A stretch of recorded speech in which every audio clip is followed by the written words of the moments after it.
How does the world offer itself to our imagination? Good morning. My name is Father Frank Buckley. Delighted to be your host for our morning meditation group, Flourishing During Times of Uncertainty. How does the world offer itself to our imagination? This is a three-part series. We begin with a little inspiration. The second part of the program is the heart of the matter, where we do a morning practice of silent meditation for 20 minutes, where we give God the first part of our day. And then the last part is rather than jumping up immediately, we do a short Jesuit Ignatian examine. And on Mondays, we simply look over the weekend and notice where love, joy, gratitude, God, Christ showed up in our ordinary everyday lives. I will name you a few ways over the weekend I encountered God, and I invite you in the comment box. One of the things we try to do here is build community. If you're new, welcome, introduce yourself. Today is Monday. It's going to be a great day. I know I promised on Fridays I would try to begin with a poem, so I'm a little reluctant not to save this poem for Friday, but as many of you know, I did a dream tending workshop in Santa Barbara over the weekend. Well, I was here, it was online, it was in Santa Barbara. And one of the poems that was handed out was Mary Oliver's Wild Geese. And I have had this poem on my mind and in my heart for the whole weekend. And I thought it would be great as we begin our week. Who can go wrong with Mary Oliver, right? To share it with you. So let's begin. Wild Geese. You do not have to be good. You do not have to walk on your knees for 100 miles through the desert repenting.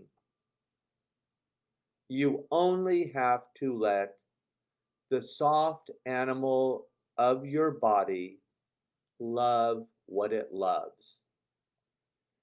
Tell me about your despair. Yours and I will tell you mine. And meanwhile, the world goes on. Meanwhile, the sun and the clear pebbles of rain are moving across the landscapes, over the prairies and the deep trees, the mountains and the rivers. Meanwhile, the wild geese, high in the sky, high in the clean blue air, are heading home again. Whoever you are, no matter how lonely, the world offers to you its imagination. The world offers itself to your imagination, calls to you like wild geese, harsh, exciting, over and over, announcing your place in the family of things. Amen, and thank you, Mary Oliver. One of the best little nuggets I took from the dream tending workshop is that whenever animals show up in dreams, follow them. They are often bringing you home. I know no better way to come home to the self than through a morning meditation practice. We give the first 20 minutes of the day to God and then let the day fold away as she will. So without further ado, I invite you to get comfortable, take off your shoes if you'd like. I'm going to lower the lights.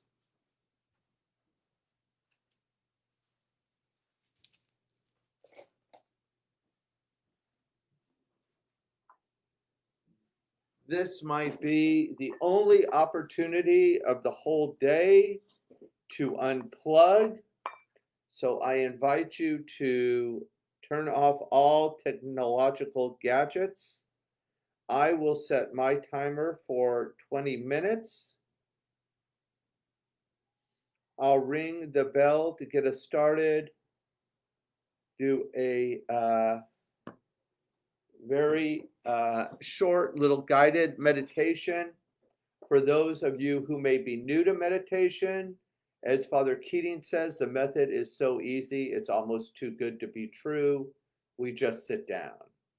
And then you can engage a sacred word 3 or 4 or 5 times. Love, joy, God, peace, whatever you like, whatever has meaning to you. Repeat it a few times, then drop down into deep rest. Once you get there, if thoughts do arise, and that's part of having a pulse and being human, simply either notice the sensations in the body or listen to the traffic or external sounds around you. Let's begin.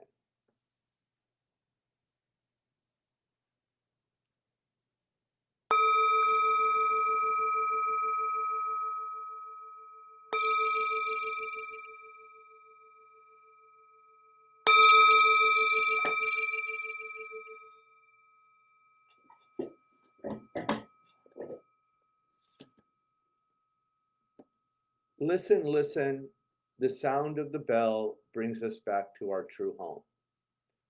I invite you to lower the eyes, close them, whatever feels safe to you. As always, we begin with a little diaphragmatic breathing, that is, breathing deeply as possible into the lower tummy, in through the nose, out through the mouth 3 times. Together as a community, inhale and exhale. Beautiful. 2 more times. Inhale and exhale. Last time. Give it all you got. Inhale and exhale. Continue to breathe on your own. Take the attention to the body. Focus on an intention for today. St. Ignatius would say, focus on something you desire deeply in your life in this moment, being courageous enough to ask God for something beautiful today.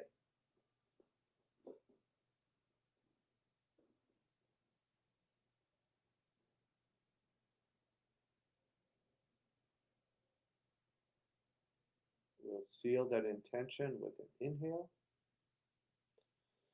and an exhale. Turn the gaze inwards and continue to enjoy the miracle of meditation. Please continue.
We only have about a minute left, so for this last minute, I invite you to engage the 17th century Tibetan practice of simply sprinkling a little joy over your life and the world. Please continue.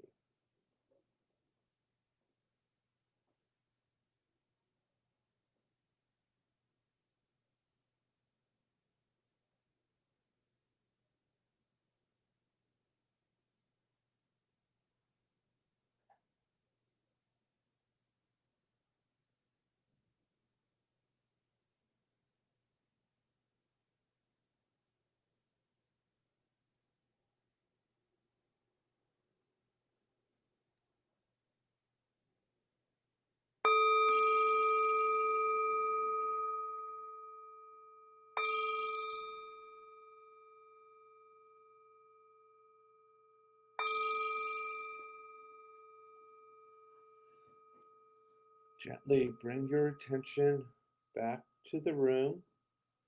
If the eyes were closed, go ahead, open the eyes. You can circle the wrists one way, then the other, the shoulders. 3, 2, 1. Reverse. 3, 2, 1. Inhale, raise the arms up. Exhale, shake out anything you've been holding on to. Wonderful job, everyone. Happy Monday. We did it. If you're new to this group and you've never done meditation, wonderful job. I always am reminded of the words of Ralph Waldo Emerson, a job well done is to have done it. Just notice what is it like to actually give this little gift of ourself, a little miracle in the middle of our everyday life. I cannot really imagine a better way to begin the week. So now, if you're new, please feel free to introduce yourself in the comment box. Tell us where you're from. Share someplace over the weekend where God might have come alive for you. So for me, as I already told you in the introduction, the Dream Tending Workshop at Pacifica with Dr. Stephen Azenstadt was nothing short of amazing.